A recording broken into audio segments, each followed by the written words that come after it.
자, 공주법상 용어의 정의에서 106페이지입니다. 자, 양가로 7번에 입주자 대표 회의. 자, 여러분 소장님이 되시면 여러분하고 가장 이해관계를 갖고 있는 분이죠. 자, 단지 안에도 갑과 을이 존재할까 안 할까요? 하죠. 소장님은 갑일까 을일까? 을입니까? 누가 그래요? 요즘 갑이 되는 경우도 많아요. 근데 대부분 우리가 갑이라 할 때는 단지선 입주자 대표가 되죠. 자, 보겠습니다. 입주자 대표는 무엇이냐? 자, 입주자 대표 회의란 공동주택의 입주자 등을 대표하여 관리에 관한 주요 사항을 결정하기 위하여 구성하는 자치 의결구를 만다. 원칙은 주요 사항은 입주자 등이 결정을 해야 돼. 그걸 대표해서 결정해서 구성된 것을 입주자 대표 회의라는 겁니다. 그래서 입주자 대표는 의결을 통해서 주상을 의사를 결정 의사 결정 기울서가 성격을 갖고 있고 공법상 필수 상설규가 되고 민법에서는 판례상 법인격 없는 사단 즉 권리 능력 없는 사단서 권리 능력은 없지만 사단의 실제서 인정받는 걸 입주자 대표라 표현합니다. 그래서 입주자 대표는 해마다 4문제에서 5문제가 나와. 그만큼 중요하다 중요하다. 아까 키워드 보여줬잖아요. 뭐 입주자 대표는 꼭 있었잖아. 그만큼 여러분하고 밀접한 관계 있는 사람. 그럼 우리나라도 상권 분리 국가죠. 상권 분리해서 입법부, 사법부, 행정부가 있잖아. 근데 뭐 우리가 아파트는 사법부는 없어요. 그러면 입주협회는 정부와 비교할 때는 국회와 같은 기능을 갖는 거야. 그래서 기준을 정하고 예산들을 승인하는 의사결정가 되는 겁니다. 그래서 국회와 같은 기능을 갖는다 이렇게 보세요. 이해하셨죠? 내려합니다. 관리규약이라는 용어가 나왔어. 관리규약. 자, 관리규약이란 공동주택의 입주자 등을 보호하고 주거생활의 질서를 유지하기 위하여 입주자 등이 정하는 자치규약을 말한다. 근데 자치규범인데요. 일단 법령은 국회하고 행정부에서 만드는 겁니다. 근데 이 관리규약은 누가 정하는 거다?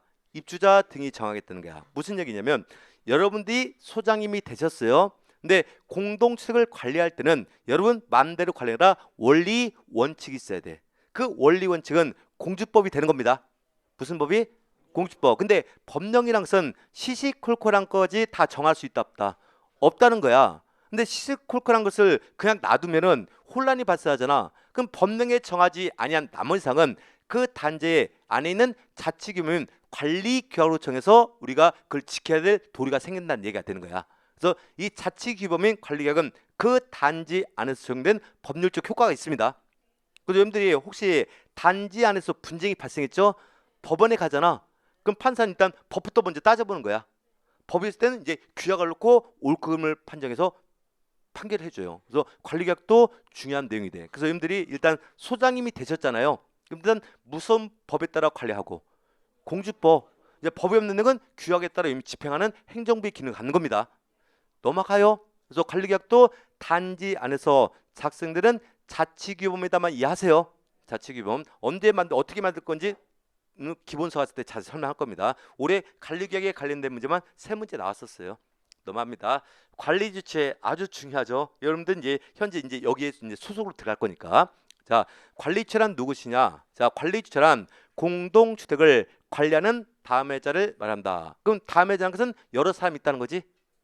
여러 사람이 있다는 거예요. 자, 자치관리기구의 대표자인 공동주택의 관리사무소장. 두 번째, 관리 업무 인계전의 사업주체. 그다음에 주택관리업자, 임대사업자. 그다음에 주택임대관리업자로서 총 5사람이 관리처에서 공동주택을 관리하는 사람이 되는 거야. 그럼 일단 여기서 제가 이제 지울 거예요. 5번 지웁니다. 4번 지우고 2번 지울 거야. 그럼 앞에서 제가 저번 시간에 의무 관리라고 할 땐 무슨 관리야 무슨 관리?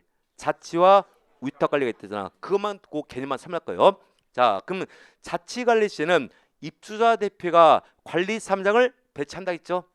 그럼 자치 관리 시에는 입주자에서 선임한 관리 사무장이 관리처가 되는 거야.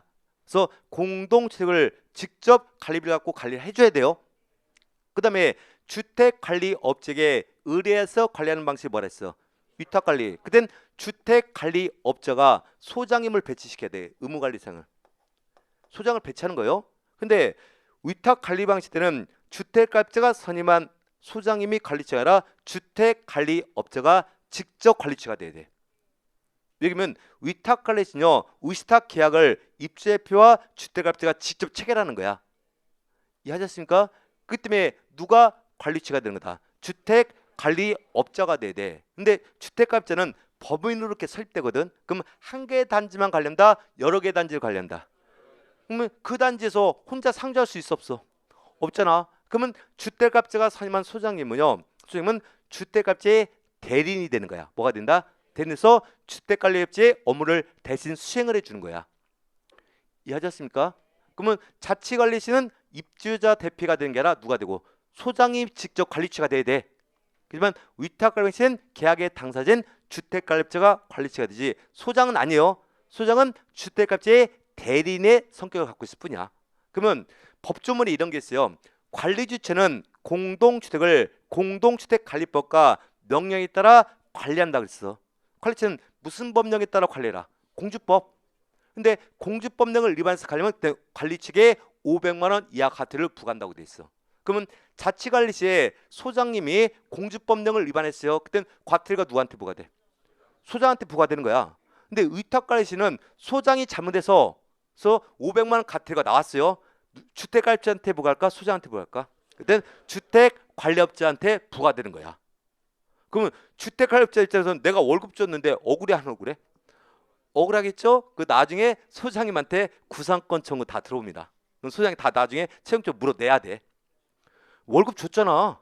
월급 주고 일을 못했으면 책임을 물어야 될 거 아니야. 소장한테 나중에 우리가 그 구상권 청구는 다 들어와요. 실무적으로 가면은. 그렇지만 이게 관리 형태에 따라 관리체가 달라진다, 같아진다. 달라지지. 그래서 이 관리체는 성격을 따지면 집행기구, 행정부의 기능을 하는 거야. 무슨 기능을 한다? 행정부. 그래서 집행기구가 되지. 그래서 의사결정기구는 누가 되고 입주자 대표, 국회가 기능을 하는 거고 집행기구는 관리체가 되는 거지. 그래서 얘는 행정부의 기능을 한다 이렇게 생각하시면 돼요. 이해하셨죠? 그래서 맨날 국회의원들이 행정부 막 장관들 같은 거 깨잖아. 그러니까 결국은 단지에서 누가 갑이야? 2차 피해가 갑이야. 맨날 불러다 혼내쌌고. 근데 요즘은 역전된 경우도 있어요. 어느 단지 가보니까 제 제자분이 16회 때 이 대방학원 출신이에요. 백남선 소장인데 여자 소장님이야. 세아종합관리 1등 소장이에요. 근데 그분이 저거 이제 잠깐 이제 차 한잔 마시면서 교수님 저 많이 컸습니다 그러더라고. 어떻게 컸어요? 물론 나이가 저보다 많이 더드신 거 많이 컸지. 응? 근데 그분이 그 얘기하더라고. 요즘은 우리 단지에서는요 동별 대표자 되려면 제 면접을 봐야 된대. 소장님. 소장님 면접 보고 소장님이 당신 동별자 자격 안 하지 마세요 하면 못 한대요. 그리고 소장님이 당신은 하세요만 해야 된대. 그럼 소장님이 파워가 센 거야 약한 거야? 세죠. 그럼 그분이 그동안 그렇게 파워를 기를 때까지는 관리를 잘했으니까 못했으니까 엄청 잘한 거야. 왜냐면 그 여러분들 그 서울시에 가보면요 해당 지자체에서 단지에 무상 지원을 많이 해줘. 막 돈 같은 거를 막 몇 천만씩 지원한단 말이야. 그 소장님 뭐 그런 걸 다 따온 거야. 따와서 그 단지에 투자하니까 재산 가치가 높아지잖아. 높아지나. 그러니까 그 실력으로서 그만큼 실력을 쌓는 거지. 그러니까 입대위도 그 소장님한테 끔찍 못해. 그 여러분들은 그렇게 관리를 해야 돼. 나중에 그걸 우리가 명품 소장이다 하는 거야. 그래서 우리 목표는 취업이 아니라 명품 소장이다. 이해하셨죠? 자, 그럼 우리가 자 이제 이건 뭐 제가 이론상 분류한 건데요. 자, 공동주택관리기구는 크게 네 가지로 나눠서 볼 수 있어요. 일단 입주자 등도 의사 결정권이 있거든. 우리가 자치나 위탁관리를 결정할 때 또 입주자를 선출할 땐 입주자 등이 선출하고 결정을 해줘요. 그럼 입주자 등도 하나의 관리 조직이 되는 겁니다. 오케이? 그러면 입주자 등이 선출한 동별자로 구성된 입주자 대표도 하나의 관리 조직이 되는 거야. 그래서 입주자 대표는 동별 대표자로 구성하고 동별 대표에서 회장과 감사하고 이사를 선출해서 하나의 관리 활동을 하는 겁니다. 그러면 동별자나 임원을 선출할 땐 선거를 통해서 선출하거든요. 그럼 선거도 공정성이 있어야 되잖아. 그 선거를 관할하는 것을 선거관리위원회. 그래서 여러분 주택단지는 의무관리 대상이면 선거관리도 구성이 되는 겁니다. 오케이? 그러면 관리 주체에서 이렇게 네 가지 관리 조직이 있는 거야. 그 중에서도 이제 가장 중요하게 있는 게 의사결정기구는 입주자 대표하고 집행기구는 관리체가 주로 우리 심에 출제가 되고 있어요. 그래서 공동측의 관리직은 그게 네 가지 직으로 나눠지는 거예요. 그래서 입주자 등이 해야 될 일이 있는 거고 입주자 대표에서 해야 될 일이 있는 거고 선거 관리에서 하는 일이 있고 자 관리 주체가 하는 일로 구분되는 거고 이 관리체 안에 소장도 포함되는 거예요. 그러면 그 안에 관리사무소 직원들까지 다 포함한 개념이 되는 거지. 그래서 이 네 가지 조직이 관리한다 이렇게 이해하시면 되는 겁니다. 넘어가요. 넘어서 이제 주택관리사보, 주택관리사 이건 나중에 정리할 거고 이 양자를 합쳐서 주택관리사 등이다 이렇게 펴는 거야. 등. 자, 넘어갑니다. 자, 주택관리업은 간단하게 읽어볼게요. 자, 주택관리업이란 공동주택을 안전하고 효율적으로 관리하기 위하여 입주자 등으로부터 의무관리 대상 공동주택의 관리를 위탁받아 관리하는 업을 말한다. 그럼 위탁받아 수행하는 업무를 주택관리업이라 하는 거고, 이 주택관리를 하고자 등록을 하면 그 자를 주택관리업자다 패는 거야. 그럼 우리가 아까 위탁관리란 것은 의뢰하여 관리하는 방식을 했죠. 누구에게 의뢰해서 관리하는 거다. 주택관리업자. 그럼 처음에 공부하신 분들은 자꾸 이걸 위탁관리업자라 표현해. 근데 위탁관리업자가 앞으로 정확히 주택관리업자라는 용어 쓰셔야 돼요. 그런 용어하고 친숙해져야 돼. 그래서 위탁을 받아 업무를 수행하는 자를 뭐란다? 주택관리업자. 용어 친해지세요. 넘어갑니다. 이 정도만 알면 기본서 해석할 수 있는 능력이 생겨요. 이 정도 용어만 알면은. 그러면 얘가 어떻게 시험에 나올 건지는 기본서 때 설명해 줄 거예요.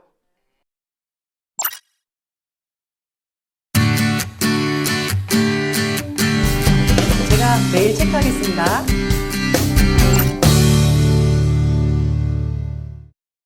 오케이? 지금은요. 오늘 가서 관리시험 공부하지 마요. 1차 공부하고 관리시험은 언제부터 공부해 주세요. 제가 얘기할 때가 있을 거야. 그때부터 시작하는 거예요. 근데 머지않았어. 3주 남았어. 그때 가서 얘기해 줄 겁니다. 제가. 자, 장기수선 계획이라는 용어를 써. 소장님 되시면 이제 머리 찌끈찌끈 아프게 하는 것 중에 하나가 장기수선 계획이에요. 일단 보겠습니다. 장기수선 계획이란 공동주택을 오랫동안 안전하고 효율적으로 사용하기 위하여 필요한 주요 시설의 교체 및 보수 등에 관하여 수립하는 장기 계획을 말한다. 무슨 얘기냐? 여름 단지는 각종 주요 시설이 있죠. 이 안에 설비 등이 포함되는 거야. 그럼 내구연한이 경과되면 노후화가 됩니까 안 됩니까? 되잖아. 그러면 언제쯤서 이걸 교체 보수자 그 계획을 담고 있는 것을 장기 수선 계획이다 이렇게 설명하는 겁니다. 자, 여러분 아파트 사시다 보면 외벽 도장 합니까 안 합니까? 해죠. 몇 년마다 도장합니까? 5년. 법의 기준은 5년이에요. 그럼 우리 단지 자 외벽 도장 5년마다 하자. 그걸 담고 있는 걸 장기 수선 계획이라는 거야. 원칙 외벽 도장 5년마다 해야 돼요. 근데 이제 5년 차 가봤더니 깨끗하다는 거야. 굳이 비용 사용할 필요 있어 없어? 없죠. 그때 여러분이 장기성을 조정해서 연할 밀어주는 거야. 밀어서 조정이 때 가능한 거예요. 자, 그러면 이것도 주유소를 교체나 보수를 해야 되겠죠. 그때 돈이 들어가잖아. 이걸 교체부서 미리 적립하는 비용을 장기선 충당금이라 그래.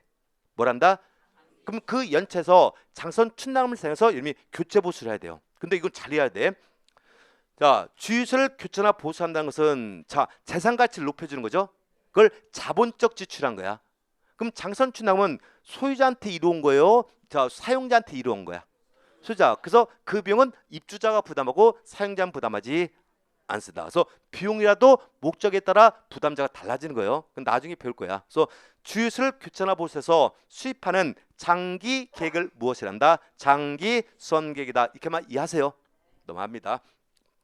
자, 근데 넘어와서 이제 자 여기까지가 공주법 용어가 되고 면적 등의 산정 방법인데 면적 등의 산정은 실무는 전혀 중요한 게 없어요. 간단하게 한 가지만 보겠습니다. 뭐 대지 면적, 바닥 면적 이런 거 중요한 게 아니고 자 우리가 바닥 면적이다, 연면적이라 이런 용어를 쓰는 게가 있어. 여기서 바닥 면적은 뭐냐? 각각 층마다의 면적을 바닥 면적이라는 거야. 그럼 지하층의 면적만을 뭐란다? 바닥 면적. 1층의 면적만을 뭐란다? 1층의 바닥 면적. 2층의 면적만은 2층의 바닥 면적. 그러면 200 이후의 면적도 바닥 면적 하는 거야.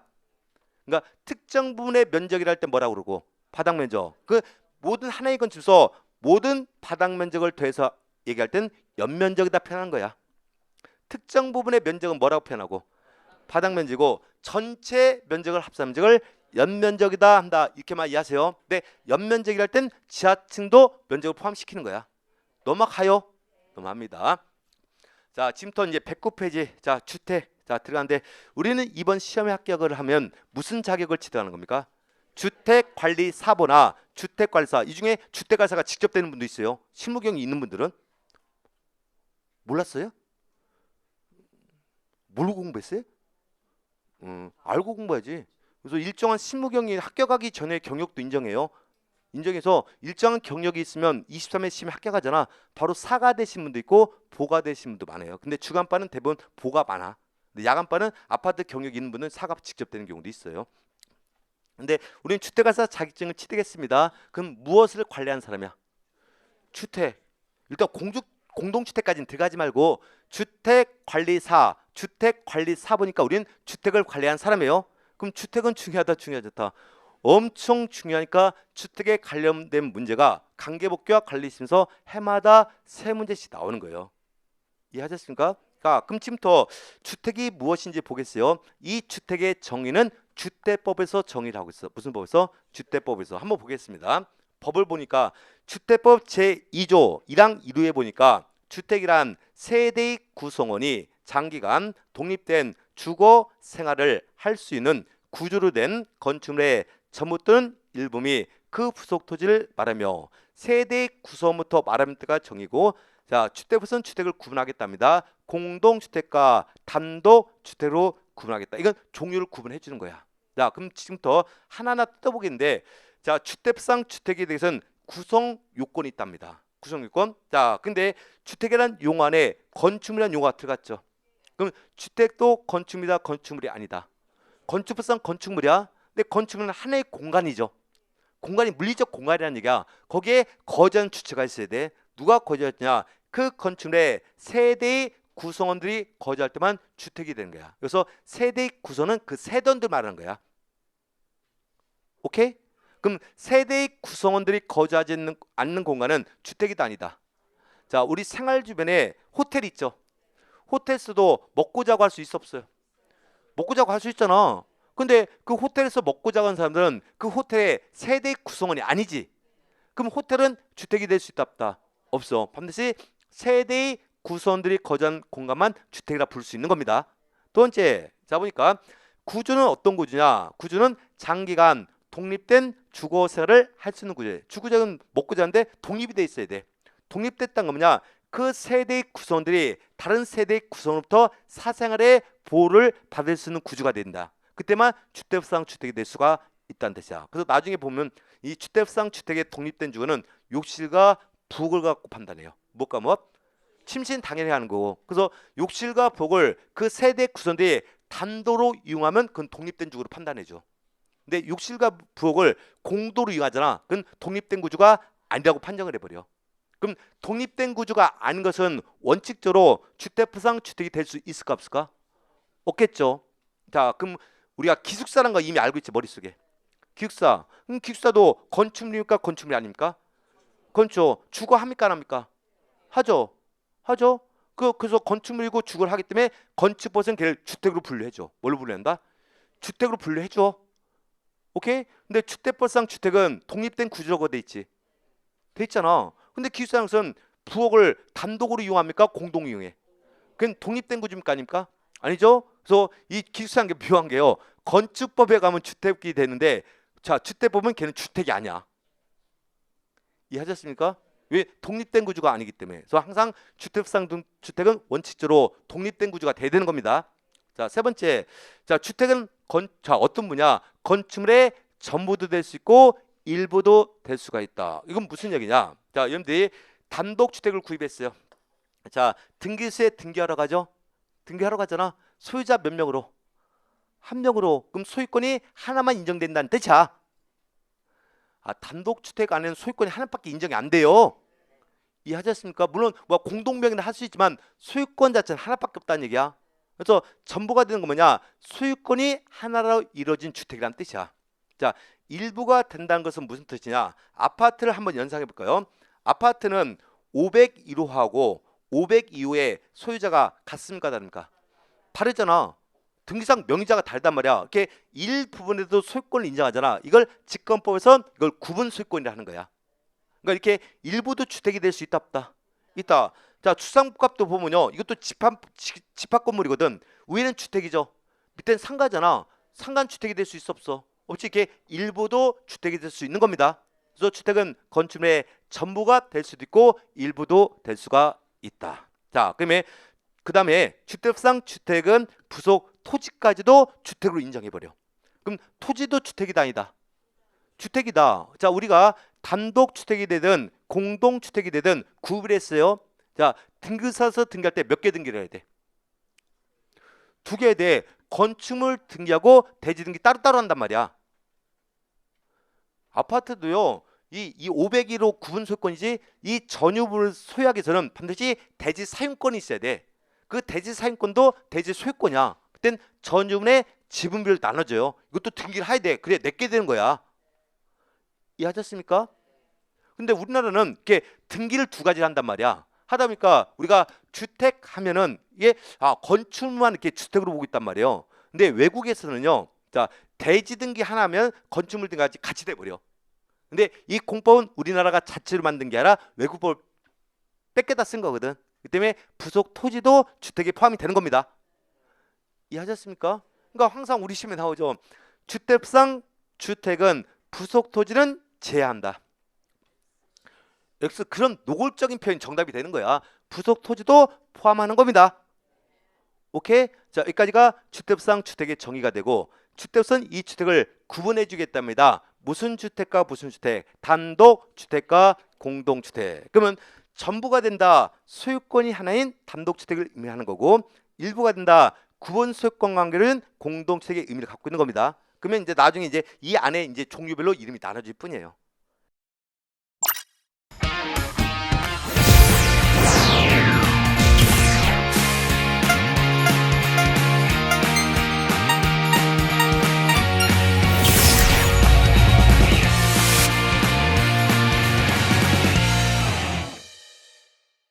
이해하셨습니까? 이게 주택상 주택의 정의가 돼. 근데 얘를 뭐 물론 물어보기도 한데 이제 여기서 이제 가장 많이 출제된 문제가 있다 했죠. 아까 3문제 나온다 했잖아.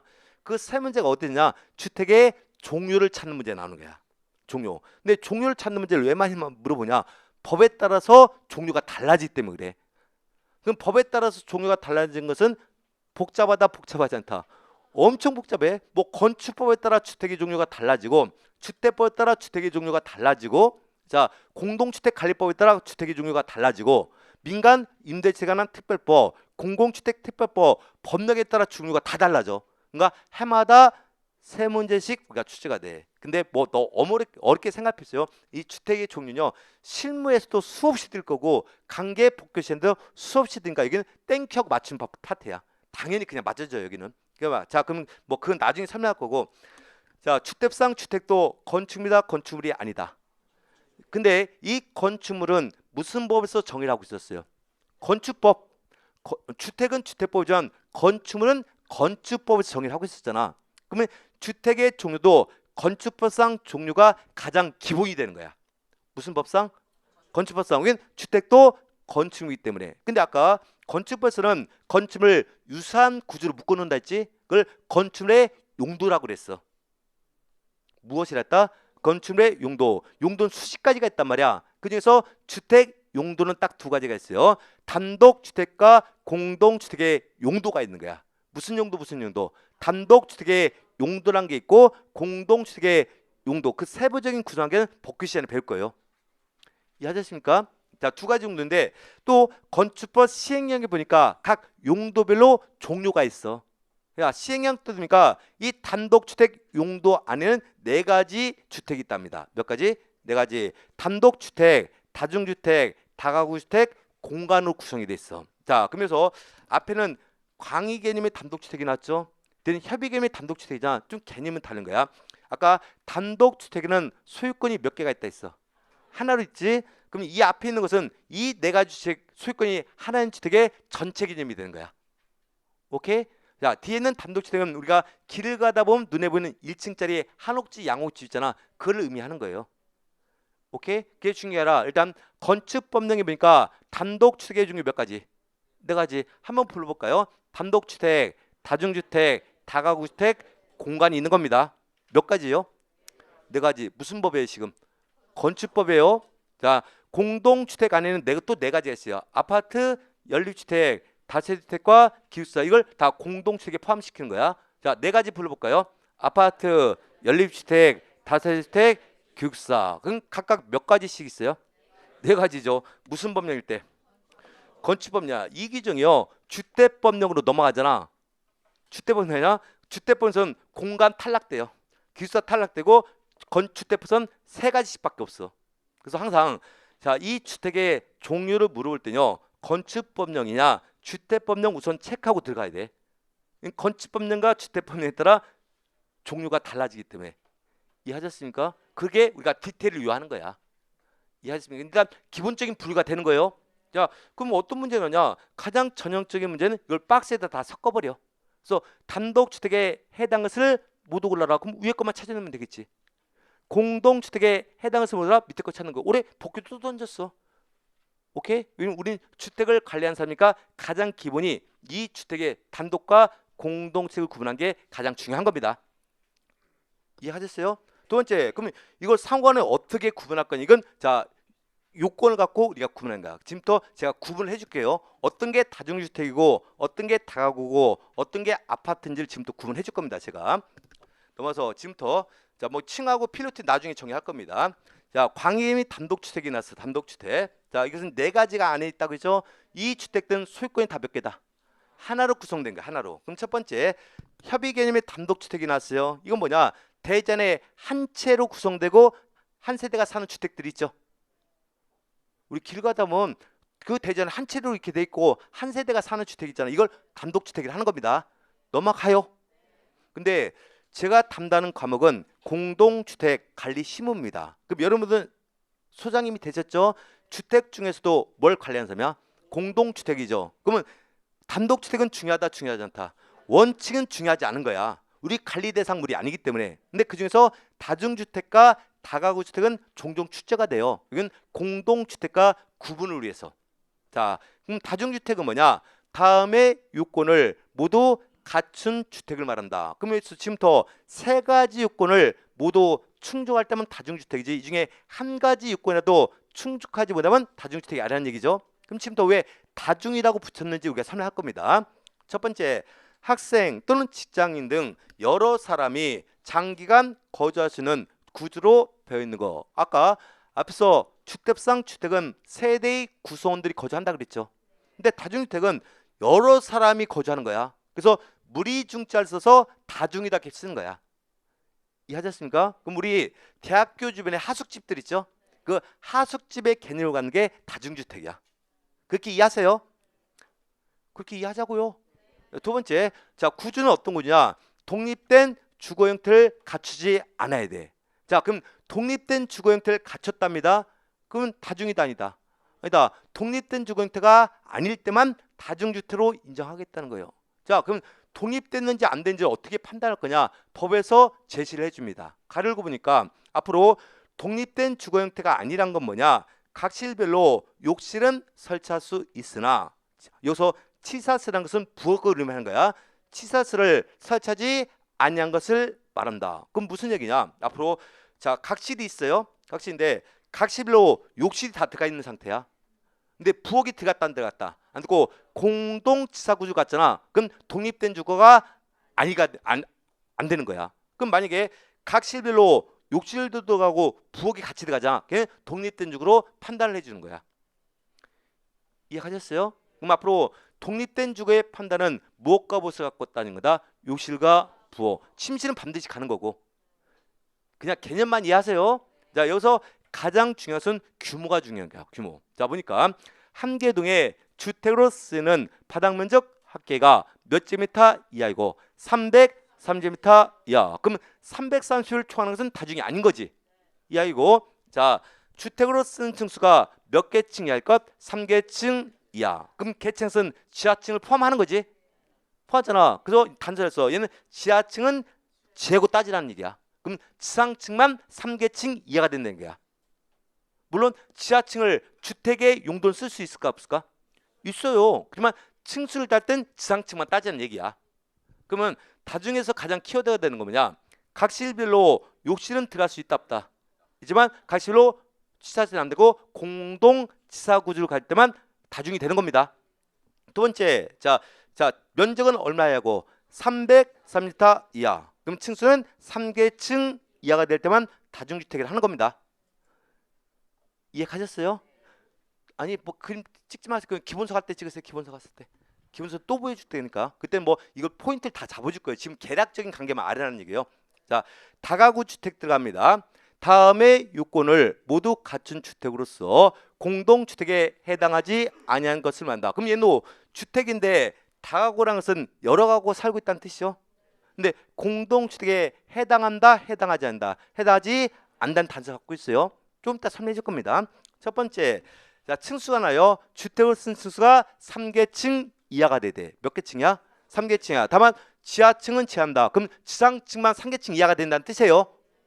이해하셨습니까? 두 번째, 한 개 등의 주택으로 쓰는 바닥면 잡기가 660m 이하일 것. 아까 다중은 330이었죠?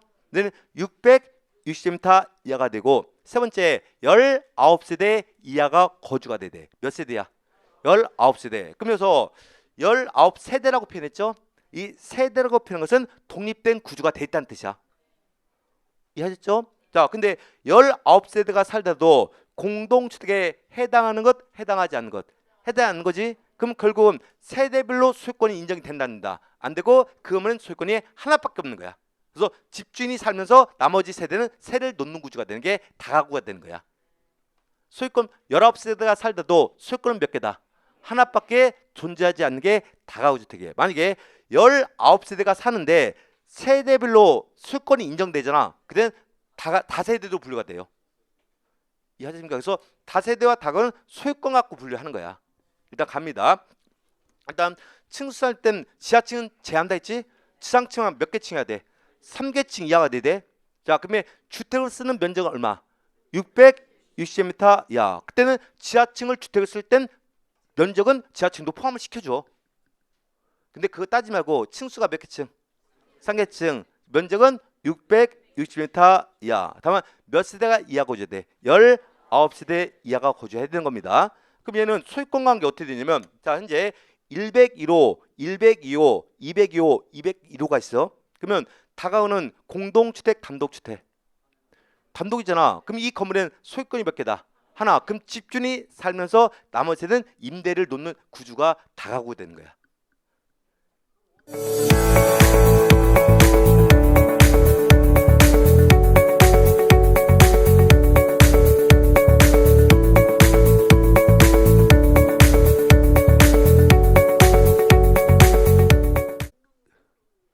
원룸투룸이라는 개념은 없어요.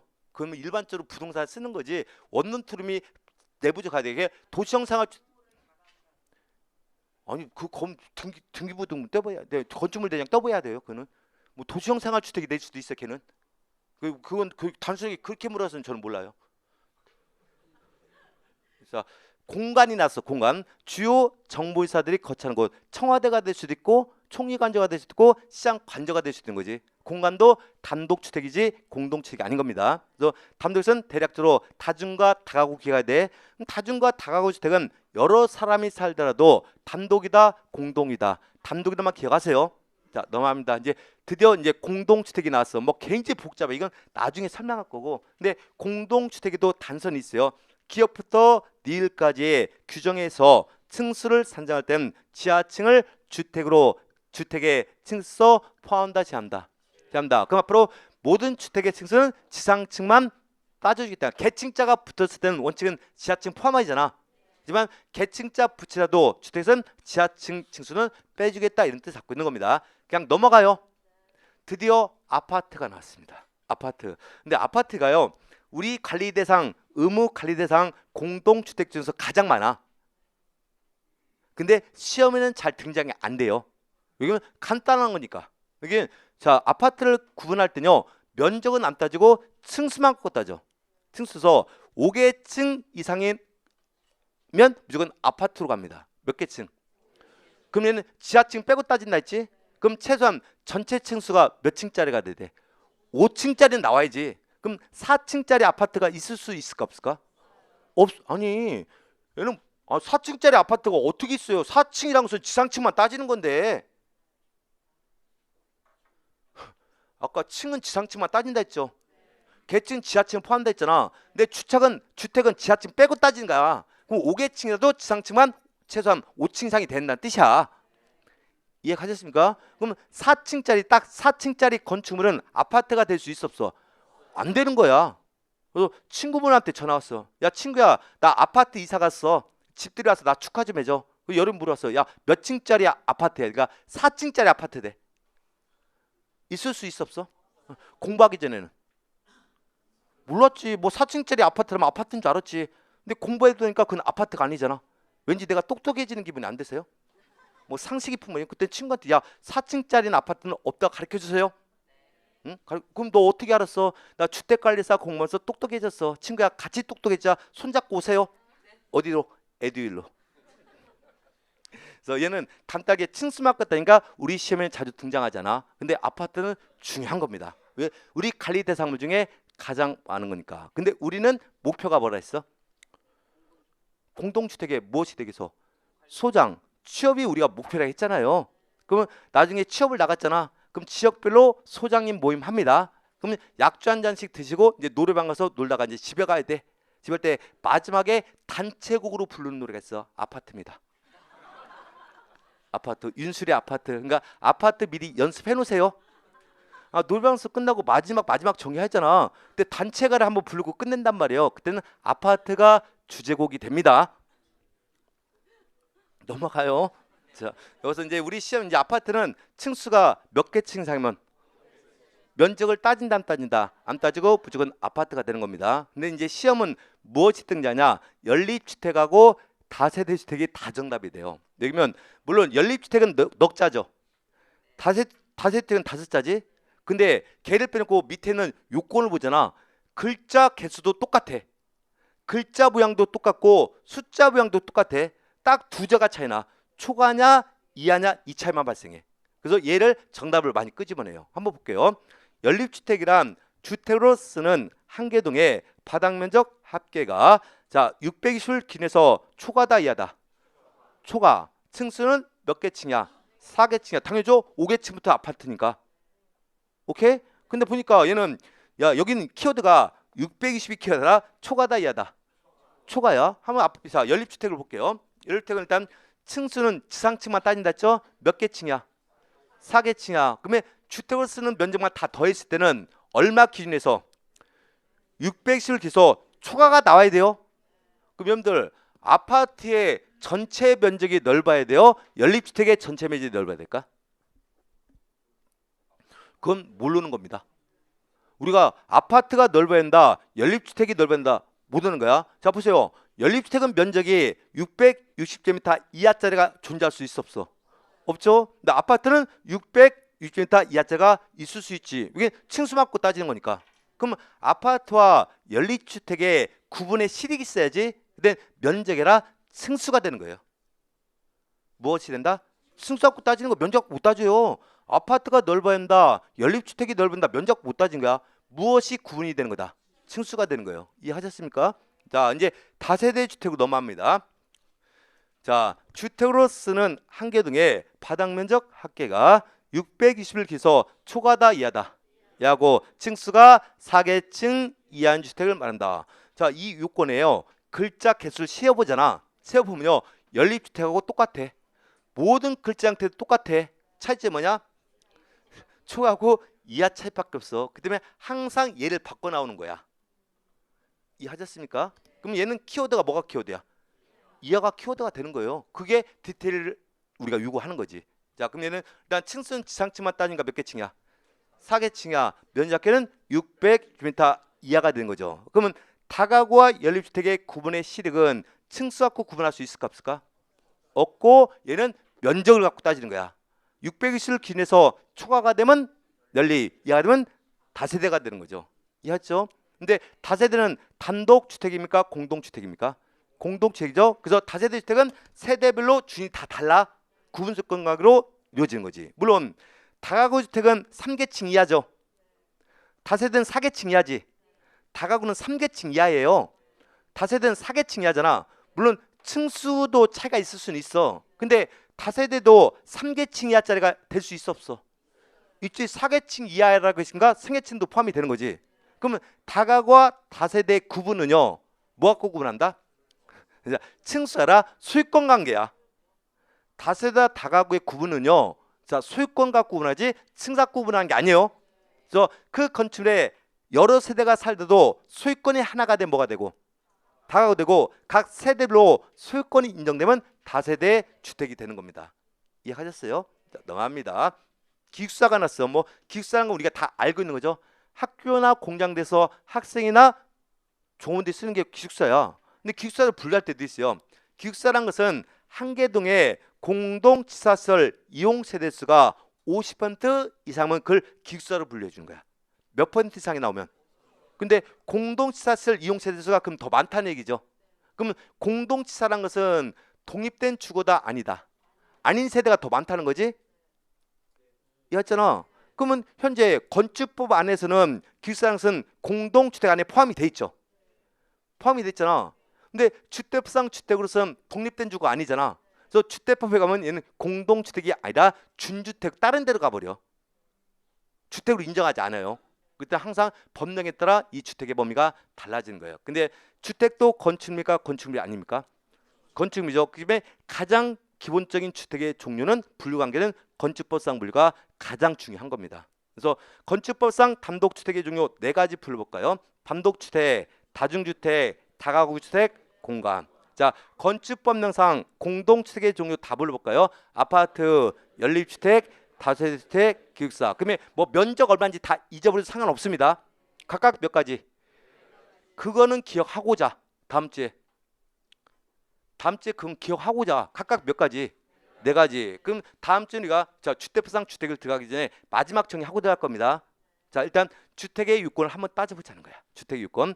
자, 아파트를 구분해 보겠습니다. 면적을 볼 필요 있어 없어? 없고 층수만 따지는 거지. 몇 개 층? 5개 층 이상입니다. 자, 연립주택을 한번 구분해 볼까요? 면적 봐야 되겠죠. 얼마 기준? 600층에서 초과 이하. 초과. 층수는 4개 층 이하. 자, 다세대 주택도 면적 봐야 될 거 아닙니까? 얼마 기준에서? 600실 기준에서 초과 이하.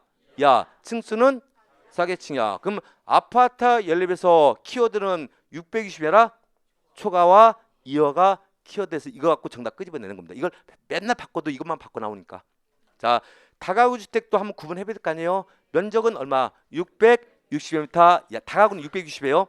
네, 층수는 3개층 이하. 그러면 다세대와 다가구는 층수의 차이점이 있지?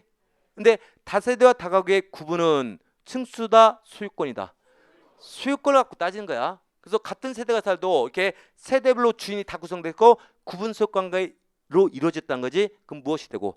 다세대 주택이 되고. 자, 이 여러 세대가 살도 이 집주인이 한 사람서 소유권이 하나가 있으면 다가구 주택이 되죠. 그래서 다세대와 다가구의 구분은 소유권 관계로 따지는 겁니다. 오케이? 자, 다중주택은 숫자가 달라지죠. 면적은 330m 이하. 층수는 3개층 이하. 찍지 마요. 기본적으로 할 때 이것도 더 디테일하게 들어가. 대략적으로 기초과정 쓰면 아는 거예요. 자, 보세요. 다른 것도 660이지. 다중은 그럼 다중의 키워드는 330 키워드가 되는 거지. 자, 층수도 5개층이 있고 4개층이고 3개층이 있는 거야. 이런 게 앞으로 키워드로서 여기서 우리가 정답을 끄집어내는 연습을 자꾸 하는 겁니다. 이해하셨죠? 자, 근데 잊어버려도 상관없습니다. 상관없고, 자, 다음 주에는 우리가 주택법상 주택의 종류인데 여기는 굉장히 용어가 좀 낯선 용어들이 많이 나올 거야. 근데 일단 아까 건축법에서는 각각 몇 가지씩 있었어요? 4가지 있지. 다음 주에 가보면요, 자, 주택법에서는 단독주택의 종류가 3가지밖에 없어. 3가지밖에 없고, 자, 공동주택 안에도 3가지밖에 없어. 각각 몇 가지? 그러면 공동주택 안에 기숙사가 있어 없어? 없죠. 나중에 보면 기숙사는요, 자, 주택법에서는 준주택이야. 주택 외의 건축물이라 표현해. 그럼 주택이다 아니다. 아니고 주택에 준해서 인정해줘. 그래서 나중에 준주택에 가보면요, 뭐 그 안에 여러 가지가 있어. 여러 가지 뭐 오피스텔도 있고 노인 복지주택도 있고 다중생활시설도 있고 이 기숙사가 있어. 근데 얘는 주택은 아니야. 하지만 주거세율이 가능하기 때문에 주택은 주택에 준해서 준주택이 인정. 그래서 기숙사라는 것은 주택법에서는 주택이 아니라 뭘로 간다? 준주택으로 와. 그래서 항상 주택의 종류를 볼 땐 건축법령이냐 주택법령인지 우선 따지고 우리가 정답을 찾는다. 그런 게 앞으로 우리가 공부할 주의점이라는 겁니다. 이해하셨죠? 자, 일단 우리는 건축법만 기억하시는 거야. 각각 단독주택과 공동주택 안에 몇 가지? 4가지 있다. 그것만 기억하세요. 다음 주 딴소리 하지 마세요. 다 촬영해놨어. 딴소리 하지 마세요. 자, 그다음에 자, 오늘 집에 가셔서 관리 실무책 딱 덮습니다. 덮고 아마 여기는 제가 볼 땐 뭐 2차 재수하시는 분도 계시겠지만 대부분 동차생들이 많은 것 같아. 1차에 불합격한 2차는 의미가 있다 없다. 자, 일단 1차에 합격이 돼만 2차에 응시작이 생기는 거예요. 그러니까 동차 하신 분들은 무조건 오늘 집 와서 2차 책 피는 겁니다. 오케이? 근데 앞으로 2차도 공부량이 많아진다 적어진다? 많아진대. 제가 이 시점에서 공부하세요 하고서 그때부터 시작하는 겁니다. 그때는 3주 뒤에 얘기를 할 거야. 그때부터 공부하는 거고 지금 1차 가서 공부하세요. 시험은 그냥 기본서를 해석하기 위한 하나의 용어만 우리가 배운다 이렇게 생각하시고 뭐 디테일하게 볼 필요 없고 그냥 아 이런 거구나 개념만 파악하세요. 이렇게 파악하시고 그럼 제가 아까 말씀드렸듯이 혹시 공부하시다가 뭐 이해가 안 되거나 또는 우리가 공부할 때 뭐 내가 슬럼프 빠지나 전화번호 가르쳐 드렸죠. 자, 근데 제가 새벽 3시까지는 전화를 받습니다. 새벽 3시까지는 저 하루에 3시간밖에 잠 안 자요. 아니 제자들이 막 3시간씩 자면서 공부하는데 선생님이 같이 자면 되겠어 안 자요? 저 같이 잠 안 자요. 그래도 안 죽어. 하루에 3시간밖에 안 잔다니까 저는. 그래도 안 죽어요. 아니 제자들은 죽어라고 잠 안 자면서 공부하는데 선생이 뒤집어 자면 되겠어 안 되겠어? 안 돼. 그 시간에 저도 같이 공부합니다. 근데 3시 이후는 전 안 봐도 나도 잠을 자야 되는 거니까. 항시 뭐 궁금할 땐 막 이 문자하지 마. 막 손 아프 죽겠어. 하도 막 한두 삼이 아니라 전화하는 게 빨라 의사소통도. 근데 그렇게 얘기해도 새벽 3시 전화할 사람 없으니까 그게 뻥 치는 거예요. 응? 1차 공부하시고 내가 2차 이때부터 공부하자 그때부터 시작하는 겁니다. 다만 동차생들만 하고 자, 이 중에는 분명히 2차만 재수하시는 분들이 계실 거예요. 그분들은요. 지금 기초과정에 맞춰서 공부하면 실력이 하향평준화 된단 말이야. 그분들은 올해 기본서 수업 있습니까 없습니까? 동영상 올라간 거 있잖아. 물론 그게 좀 개정된 상도 있지만은 기본 툴은 똑같은 거니까 기본서 그대로 강의 들어오면서 오세요. 2차 재생하신 분들 계시잖아요. 그분들은 1차 공부할 게 아니라 2차만 봐야 되잖아. 그래서 기초 공부 하지 마 하고 하지 말고 그분들은 2022회 때 기본서 강의 있잖아. 기본 과정이 심하죠. 그거 공부하세요.